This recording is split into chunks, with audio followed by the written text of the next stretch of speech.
Kami usul untuk work from anywhere and everywhere. Setuju, setuju, setuju.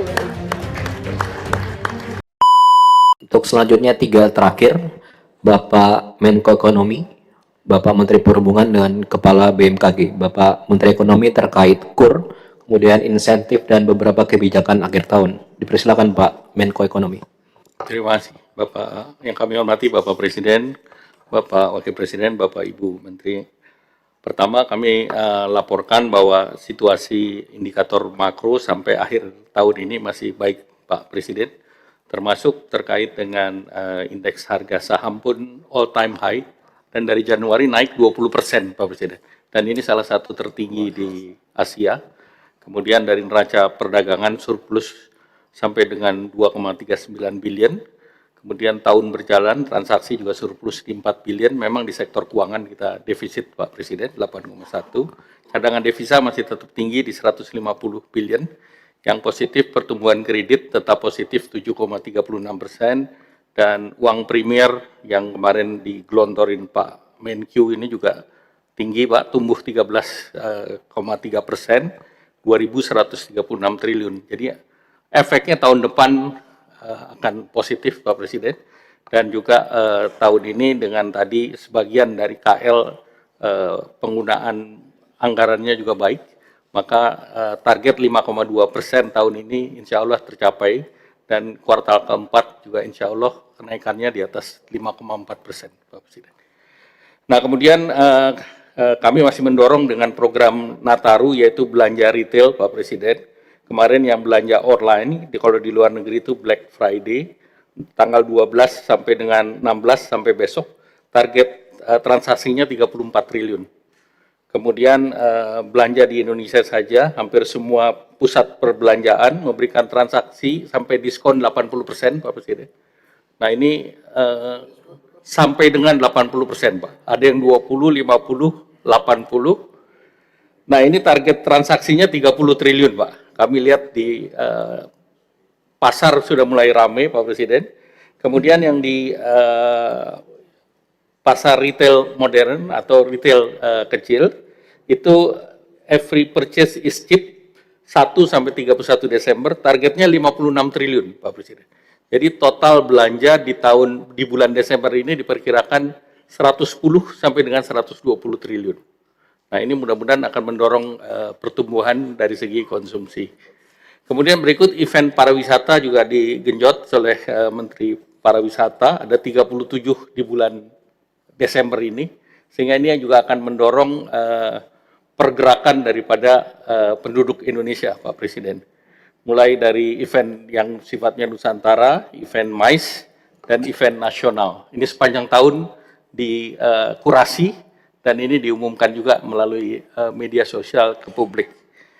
Nah, kemudian kami punya usulan Pak Presiden, karena dari Menteri Perhubungan menyiapkan diskon mulai dari tiket kereta api sampai 30%, angkatan laut hubungan laut Pelni sampai 20%, kemudian ASDP juga besar sampai 13%, dan pesawat itu tanggalnya dari tanggal 20 Desember sampai dengan 10 Januari Pak Presiden. Nah, libur anak-anak sekolah itu mulai tanggal 22 sampai dengan tanggal 3. Nah, oleh karena itu kami usulkan jumlah perjalanan selama libur pada waktu Lebaran sampai dengan 104 juta perjalanan, dan Desember ini diperkirakan bisa di atas 100 juta.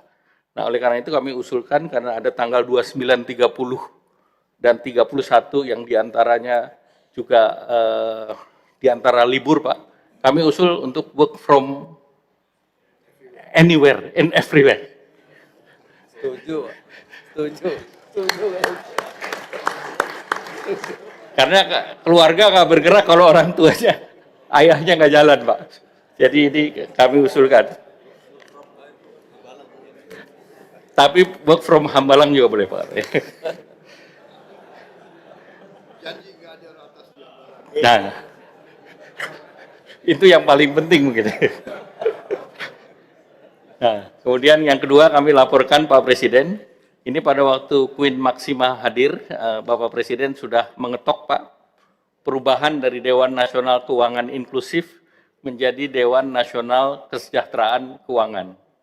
Nah, oleh karena itu kami mohon mungkin perpresnya kami sudah akan segera bersurat dan keanggotaannya diperluas Pak, karena Dewan ini dipimpin langsung oleh Bapak Presiden dan Wakil Presiden, kemudian ketuanya oleh perekonomian, kemudian wakilnya Menteri Keuangan, Dalam Negeri, Gubernur BI, OJK, anggotanya ditambah Pak.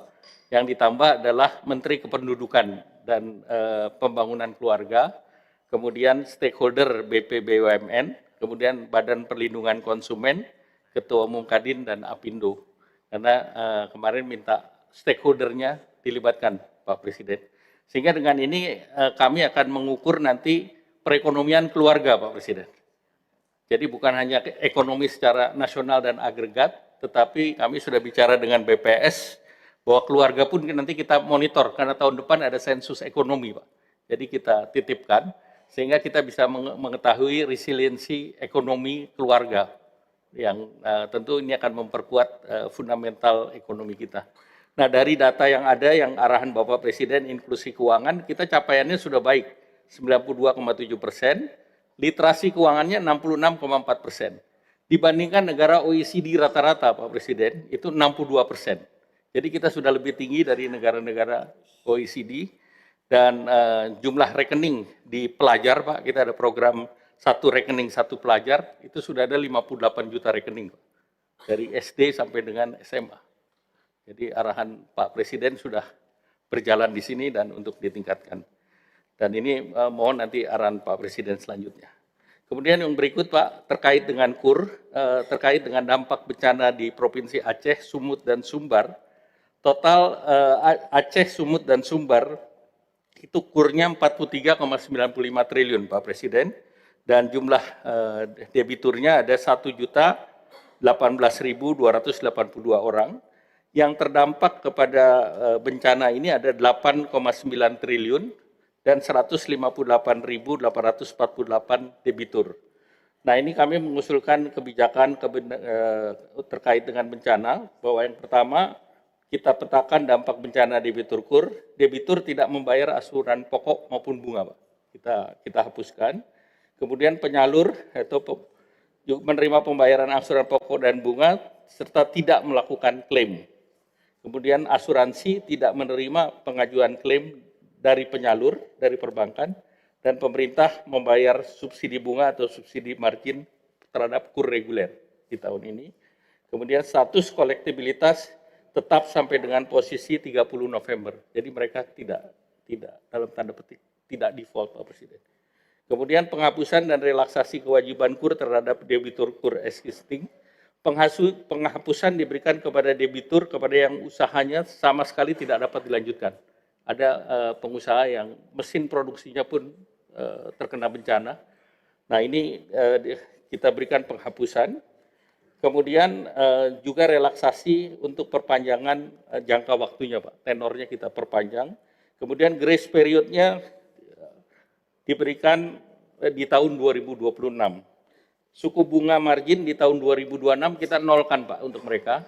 Baru di 2027 kita berikan 3%, Pak, sebelum mereka kembali.